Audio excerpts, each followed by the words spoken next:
statement that startled me. He said, the awesome things that the Holy Spirit is going to do in His last days, even we, the angels, have never seen such a move of the Holy Spirit yet. Now that really shook me, because angels have been living for eons of time.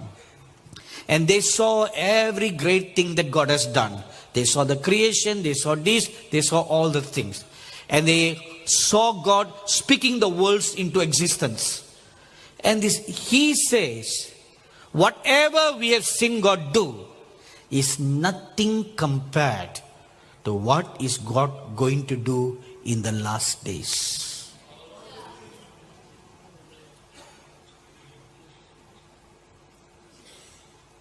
That is mind-boggling. Mind-boggling. We cannot fathom, I cannot understand the great things that God is going to do in the last days. And the best part of this whole thing is, the Holy Spirit is going to use you as the catalyst through whom He is going to display the last final move of God. How blessed people you all are. Amen. Shouldn't you give God a good clap, thanksgiving?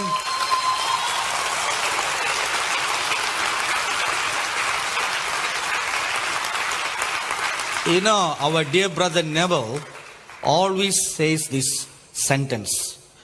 He never fails to make mention of this sentence everywhere. He says, you could have been born in the 18th century, the 12th century, or the 1st century. You could have been born even during the dinosaur age. You could have been born, or during the Stone Age days, or during the caveman age. You could have been born, or during Flintstones age. You know, you could have been born all this age, but God purposed that you should be born in such a time as this. For such a time as this. To not only be a spectator, but be a participator in the final display of the glory of God. How privileged, how blessed. That's why membership has its privileges. Membership into the end time army of God. Not membership into a church body. Not that. That membership will only give you potlucks.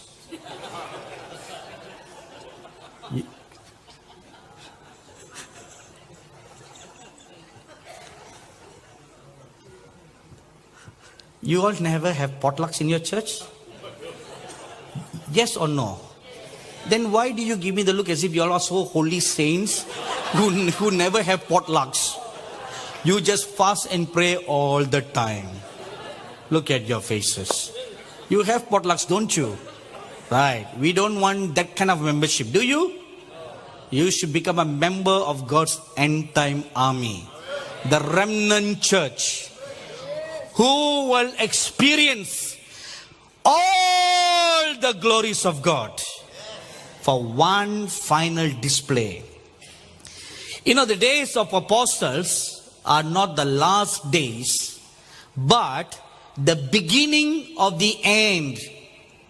We are on the tail end of the end times. And the Bible says in Haggai chapter 2 verse 9, the latter glory of this house shall be greater than the former, says the Lord of hosts. And in this place I will give peace, declares the Lord of hosts. Now if you look at this scripture very carefully, two words are mentioned there. There are two time shifts in God's house. The first is called the former house. The second is called the latter house. Now what is the former house? See, God will pour out the glory on the former house. That took place on the day of Pentecost in the first century. Acts chapter 2 Verses 1 to 4 tells us when the Holy Spirit was poured out upon the former house, it gave birth to the church. And all the 9 gifts of the Holy Spirit manifested powerfully. The 9 gifts of the Holy Spirit and the fear of God manifested so powerfully that within a short time, from 120 members, the church grew to 8,120 members. Just two sermons that were preached a short time. And how did this exponential growth took place? Largely because of signs and wonders, not because of programs in the church. Today we have great programs in our churches. Men's fellowship, women's fellowship, children's fellowship, singles fellowship, doubles fellowship. If there is single, there should be a double, Right? Parents fellowship, grandparents fellowship, widows fellowship, all kinds of fellowship. All that is to entertain the club members. It just entertains the club members. Because once you become a member of a club, you pay your dues, you pay your tithes and your offering. That's your membership dues. And then you must have some activities to justify for all that you have received. Now with all those programs, you tell me honestly, how much has your church grown? The early church had no such membership privileges. Nothing. No men's club, no women's club, nothing. They went everywhere preaching the gospel of the kingdom. As you heard Brother Neville share yesterday. They preached the gospel of the kingdom and they demonstrated the power of the living God. One miracle done by Peter for a man born lame at the gate beautiful before he entered into the temple. One miracle. That one miracle brought a huge harvest into the church. And then another miracle. Several miracles took place. And another huge harvest came into the church. And if you look at the pattern of the life of the Lord Jesus, he preached the gospel of the kingdom, followed by signs and wonders following. The disciples that he sent out 2 by 2, they preached the gospel of the kingdom, accompanied by signs and wonders and following. Then the Lord sent 70 people, 2 by 2. They preached the gospel of the kingdom, followed by signs and wonders and following. The book of Acts, you read all the apostles preaching the gospel of the kingdom, accompanied by signs and wonders following, and the church grew on the leaps and the bounds. The then known whole world became a Christian world. Within a short period of time, 60 years. From the time the Lord Jesus died, in a 60-year period or 50-year period, the then known whole world became a Christian world.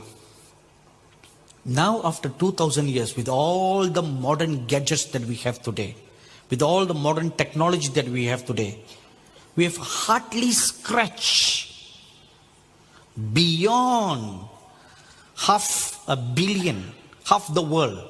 What's wrong? Because we have programs. I was meditating today on a devotional. I read a devotional. It talks about now, please listen with all your heart and don't get me wrong. I'm just making a point across. A youth group from a church went on a mission trip. And the focus or the agenda was to show the love of Christ to the third world people. So what did they do? They went and built houses. They repaired this, they repaired that. They showed the love of Christ. So when I read that, I pondered, I pondered. Because when I heard Brother Neville's message last night, I went back and I skimmed through the scriptures. Look at every time the Lord Jesus preached the gospel, every time the disciples preached the gospel, it was the gospel of the kingdom accompanied by signs and wonders following. That is the pattern. When the Lord Jesus sent out the disciples, he gave them two commands. One, preach the gospel of the kingdom. Two, heal the sick. This is a command. That does not mean we cannot do good. That should be secondary, not the primary focus. So because the secondary now becomes the primary focus, we are no more winning the loss. We are no more. Remember the statement that the Lord told Brother Neville, keep the main thing, the main thing. We have lost the main thing. We have lost the main focus of our existence. What's the purpose of the church? Not to be a club. Ephesians chapter 4 verses 11 to 13 says, God gave an apostle, the prophet, the evangelist, the pastor and teacher to equip the church so that they will all become ministers of God, to do the work of an evangelist, not to warm the pews, not to find your life partner in the church, not to create problem in the church, divide the church, and then you start another church. So the real purpose of a church is to equip the church so that you become a proof producer, a power demonstrator. That's the purpose. And what are we doing from the day that you get saved till now? How many souls have you brought into the kingdom of God? Maybe you may say to me, I'm hardly surviving myself. Every day I'm dying, I'm resurrecting myself. I am backsliding and then I'm getting revived. I'm backsliding and I'm getting revived. All my life, I only have enough time to save myself.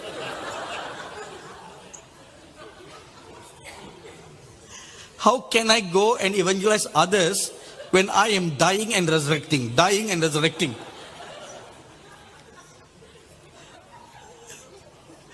This cannot go on forever. One day you'll find that you're not able to resurrect anymore. You are dead forever. My dearly beloved brothers and sisters, please remember this phrase or this sentence that the Lord spoke through Brother Neville. Keep the main thing, the main thing. The main thing, the main thing. What's your purpose? To reach out to others, to demonstrate the power of the living God. That's your purpose. So the former day was the day of Pentecost. Now the latter day, this present time, when after 2000 years of the church being in a black hole or going through dark ages, in the year 1904, the Holy Spirit was poured out one more time in Los Angeles, and it started in a place called Azusa Street. I'm sure you all are very familiar with.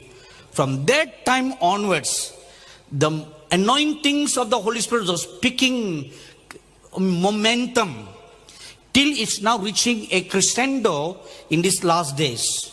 But in these last days, the Bible tells us the Lord Jesus Christ is going to come to bringing the former rain and the latter rain, put them together and give the last days remnant church a perfect storm. It's going to be a perfect storm. Hosea chapter 6 verse 3. Let us know, let us pursue the knowledge of the Lord. His going forth is established as the morning. He will come to us like the rain, like the latter and the former rain to the earth. This is what is going to happen in these last days. The former house is going to get all the glory. The latter house is going to get all the glory of the former house plus the latter house. Not just the latter house, gets everything together. You know, several years ago, we had a VHS videotape. Have you seen that? Okay, if you have seen that, means you are very old. If you have not seen it, means you are very young. Okay, all the old people. You saw VHS tape. After VHS tape, it transitioned to VCD players. From VCD players, it transitioned to DVD players. From DVD players, it transitioned to, today is what? Blu-ray player. Tomorrow is going to be red player. Okay, Blu-ray. This is where we are today. If you buy a Blu-ray player, the Blu-ray player can play a DVD or ordinary DVD. Because the Blu-ray is of a higher standard, it can play anything that is lower. But if you buy a DVD player, it cannot play a Blu-ray. It cannot go up, but it can come down. In the same manner, in these last days, God is going to pour out the latter glory that also includes the former glory. So a double portion anointing. You know, in science, they say like this. Okay, before we go, let me tell you something else that the angel told me in Louisiana. The world has seen the Holy Spirit as a gentle rushing wind on the day of Pentecost. Acts chapter 2 verse 2 says, the Holy Spirit came as a gentle rushing wind. But it has not seen him as a tempest. A tempest as a storm that is gathered from the four corners of the earth as one great power that will blow upon the whole world. If you read Ezekiel chapter 37, verse 9 says, the prophet Ezekiel was commanded by the Lord to call forth the winds to come from the four corners of the earth and to blow upon the dry dead bones. He called the wind from the north, the south, the east, and the west. They gathered together as one great tempest. And they came upon the bones, and the bones all joined together to form one exceedingly great and mighty army. And you all know very well that the word army does not include one soldier. Am I right, everybody? If it's just one soldier, the scripture would have said he became a soldier. But it says an army. An army means all the members in the remnant church coming together as one great army. No more one super church. No more. It's one great army of God, where everyone, the faceless, the nameless, the selfless ones. Remember the story about the donkey that was tied to the door in Matthew 21? You see, nobody ever goes and pampers a donkey. Do you? You don't. A koala bear looks very nice. Cute. You may hug a koala bear. Kangaroo, though it kicks us, yet looks very cute. But nobody will ever say, donkey, you're so nice. You're so cute. You have such a long face. Do you do that? No, we hardly give second look at the donkey. The donkey was tied to a doorpost until it gave birth to a baby. Now, what is the purpose of a donkey? Is a animal of burden. It carries burden. It's supposed to do work. But the Bible says this donkey was never used from the day that it was born till the day it was found by the disciples. No man has ever sat on it. So who does the donkey represent? You. I'm not calling you a donkey. I'm saying the donkey represents the nobodies, the faceless, the nameless, the selfless ones. You're not important enough to give a visiting card to anybody. That's why I don't carry a card. In these last days, God has need of you. He calls the donkey, come, I need you. It's the nameless ones, the faceless ones that are called by God. And it comes upon them. And it will cause the shaking. When the four winds come, it will cause a shaking of the heavens and the earth. The awesome display of the mighty power of the Holy Spirit will prepare for the coming of the Lord Jesus Christ. That's the whole purpose, to prepare for the coming of the Lord Jesus Christ. Haggai chapter 2, verses 6 to 7 say, when the power is manifest, then the desire of all nations will come. Now on Pentecost Day, the Holy Spirit came as a wind and filled the house. But in the last days, the Holy Spirit will come like a perfect storm, gathering himself from the four winds. Now what are the four winds? Isaiah chapter 11 verse 2 talks about the seven spirits of God. The seven spirits of God are grouped together in force, like a four mighty river. The spirit of wisdom and revelation, the spirit of counsel and might, the spirit of knowledge and the fear of the Lord, and the spirit of the Lord. Four winds.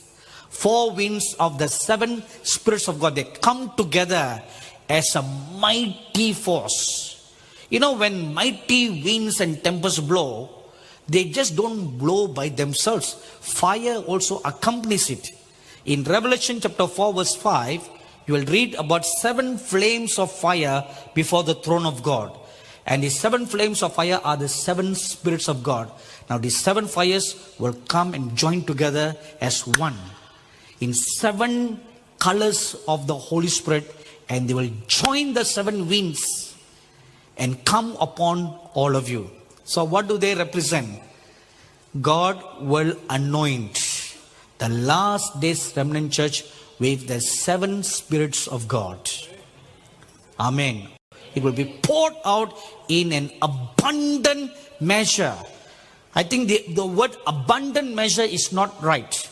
It should be measureless. Measureless will be poured upon everybody, upon the little children, upon the youths, upon the women, upon the servants, upon the handmaidens. Whoever give importance to a servant or a maid. Do you? We don't care. We don't give any importance to a maid or a servant. But the scripture says, even upon those who are outcasts, those who are looked down upon, God will pour out the seven spirits upon them. Because in the last days, God needs all those in the highways and the byways to come in to bring in the last harvest. Because the call that was first extended to the main churches, they just rejected it. We don't want the Holy Spirit. We don't want the speaking of tongues. We don't want this great, awesome miracles. We don't want this. We don't want to be teletransported. Who knows where we will go?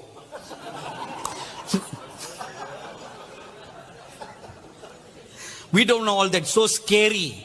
Oh, worse still, we brand them all as of the devil. You know, during the Wales revival, as I mentioned to you on the first day, it swept, the fires of the Holy Spirit swept all over Wales. And those fires leapt over into Germany. And Germany caught the fire, one particular church, and was spreading until the established church called for a consultation. They wanted to discuss about this speaking in tongues business. And after consultation, they came to the conclusion and they put forth a declaration called the Berlin Declaration, where all the Lutheran churches and the established churches, they came to a conclusion: the baptism of the Holy Spirit accompanied by the speaking of unknown tongues is of the devil. And we don't want anything to do with all this. And the door of Germany was closed to the Holy Spirit. Shortly after, Hitler rose up in Germany. See, you close the door to the Holy Spirit, and then you open the door to the devil. The devil came in and raised up Hitler, anointed him, and he started the First World War. Millions of people died. And then he went out on a rampage, killing 6 million Jews. Now, who is responsible for all that? The church. It's because of the church that Hitler rose up. If on that day, all the churches in Germany had embraced the Holy Spirit, Hitler would have never risen up. Agreed, everybody? Hitler would have never risen up. There wouldn't have been a First World War. If there's no First World War, there wouldn't have been a Second World War. 6 million Jews would not have gone to the gas chambers. The church is responsible for all that. And one more time, in these last days, we are doing the same thing again and again. We are now pushing it all back. Pushing it back. When God anoints little children, their spiritual eyes are open. They see awesome visions. They are taken up to heaven.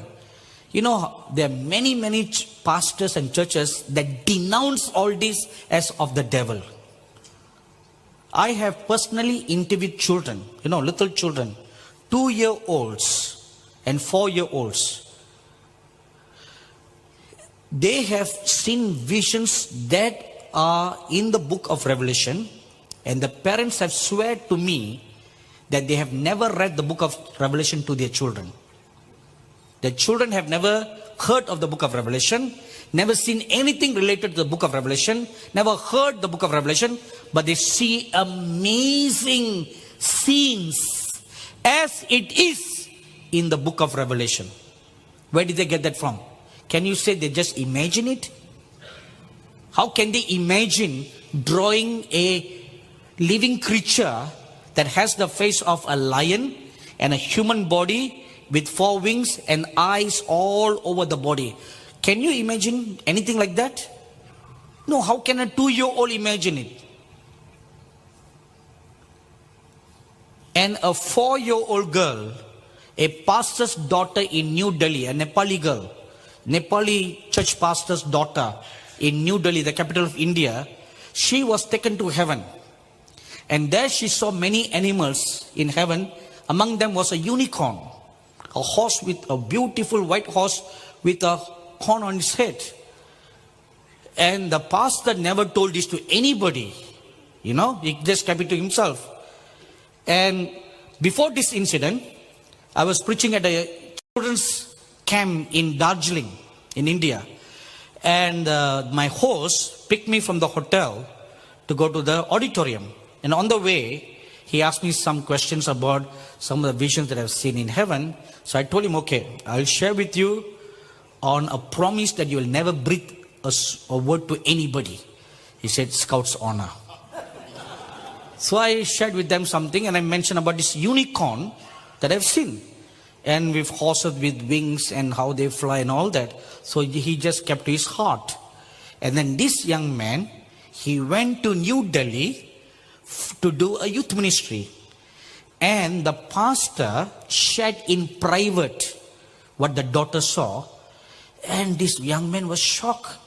And then he narrated to the pastor what I had explained. And when the pastor heard that I had seen a similar thing, he took courage then that his daughter was really taken to heaven and she really has seen it. And then he boldly told everybody else what the daughter has seen. Now, is that imagination? It's not imagination. And then there was another incident. Some group of pastors, they had their, retreat. And in the retreat, instead of kneeling down and praying, or fasting and praying, or at least discussing the word of God, or discussing how they can take their city next for God, they sat together to talk about me and our television ministry. And they went on criticizing about every program that we were producing. Chiefly, the programs that we produce where we interview children who have seen visions. And we dramatize those visions to share everybody what God is doing for the children. And they were denouncing that all this is of the devil. There was one pastor in that meeting whose children have such experiences. He stood up and he denounced the chairman of the meeting, said, "You are a liar to speak such things." See, they are experiencing it. This is the same problem that happened in the days of the Lord Jesus. If you read Matthew chapter 21, when the little children were all crying and praising God, praising the Lord Jesus, saying, "Hosanna to the Son of David who is coming in the name of the Lord." The Pharisees, the established church leadership of that day, rebuked the children and asked the Lord Jesus to shut them up. Little ones. See, when the big ones or the older people, when they sang, these people had no problem. But when the babies, the sucking babies and little children, when they lifted up their voices to sing the praises of God, it somehow discomforted the established church leadership. You know why? All the devils in them began to tremble. Because the Bible says in Psalms 8:2 that in the last days, the little babies from 0 age up to 4-year-old, they are going to cast out demons. They are going to do that. So that's why when they started singing, all the devils in the established church leadership began to tremble. You know, several years ago, we were conducting a fasting prayer meeting in Chennai. And an angel of the Lord appeared to me with a scroll, and he unfolded the scroll and he read, "God is asking you to establish a children's ministry and teach the children about the their end time destiny of seeing visions and to prophesy." And the age group was 5 to 12. So we began to conduct a separate meeting for the children from that time onwards. Then he also added that the babies, those who are still drinking milk from the mother, from 0 age right up to 3 years old, they are going to cast out demons. And this angel pointed the scripture to me, Psalms 8:2. So that day in the meeting, I made this public. I told everybody what God is going to do. Therefore, we are going to start these new ministries for the children. There was a mother who came from another city in India called Bangalore. And they have 2 children, one a 10-year-old girl and a small 1-year-old baby that she was still nursing. So the mother heard what I just said. She went home and they have a servant girl, a 13-year-old girl who is their relative. This girl does all the housework in them. And this girl was a demon-possessed girl. Now, to make a long story short, and she would do all kinds of demonic activities in her house, and nobody knew it was actually this girl who was demon-possessed, until one fine day, the aunt realized that her niece was really demon-possessed. And the aunt didn't know what to do with a demon-possessed relative. So one morning, she carried her baby. By this time, this boy is 1.5 years old. She carried the baby down to make milk for him. At that moment, this servant girl came out of the kitchen with a feeding bottle in her hand. This little boy, he looked at the girl. He just smiled with his babyish smile, and he lifted up his hand and pointed at her. In that instant, the aunt, her spiritual eyes were open, and she saw a dark, evil spirit depart from the girl. She was shocked. She was shocked. And then suddenly she remembered what I preached, that the babies will cast out demons. And she saw with her own eyes that scripture, Psalms 8:2, coming to pass. These are the days. Have you ever heard anything like this in history before? No. Eyes have not seen, ears have not heard, neither has it entered into your mind what great and awesome things God is going to do in the last days. These are the powers of the age to come. I was told very strictly by the Lord, prepare the children for their destiny. What is their destiny? To see visions and to prophesy. Little ones. And that's what we do in our ministry in India. We have several programs that we telecast on Angel TV that are specially designed to train them for the future, for their destiny. And we also have a weekly a club called Malakutis Club. Malakutis means Angel Kids. Every Saturday afternoons from 3 to 5, we have two children group. One for 2 to 4-year-olds and the other from 5 to 12-year-olds. And we prepare them towards their destiny. And these children see amazing visions like nobody else. Every time they gather together, every one of them sees the Lord Jesus walking as a Lion of Judah in the meeting. Every one of them. And once I tested these children, I saw the Lord Jesus Christ and I asked the kids, okay, how many of you sees the Lord? Everybody put up their hands. So I asked them, show me the exact location where the Lord Jesus is standing. And every one of them pointed their finger to the exact location where I see the Lord Jesus Christ standing.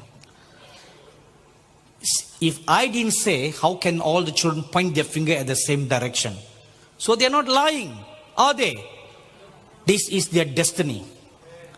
Not just coloring or drawing. Okay, draw whatever you like. And they all draw a Pokemon monster. The Pokemon is now a craze in the world. Do you know how the founder planned that? The founder is a former Christian and he designed those Pokemon. This is his own testimony to rebel against his godly parents. And he designed all those demons as an insult to Christianity. So if you allow your children to play Pokemon demons, what are you teaching your children? Okay, it's not innocent, Harry Potter is not innocent. Pokemon is not innocent. Pokemon is the moon. Moon comes from demon. You see, poke the demon. That's what it is. And it's not innocent. Casper the friendly ghost is not friendly. A ghost is a ghost. I grew up watching Casper the friendly ghost. At that time it was friendly, but now I know.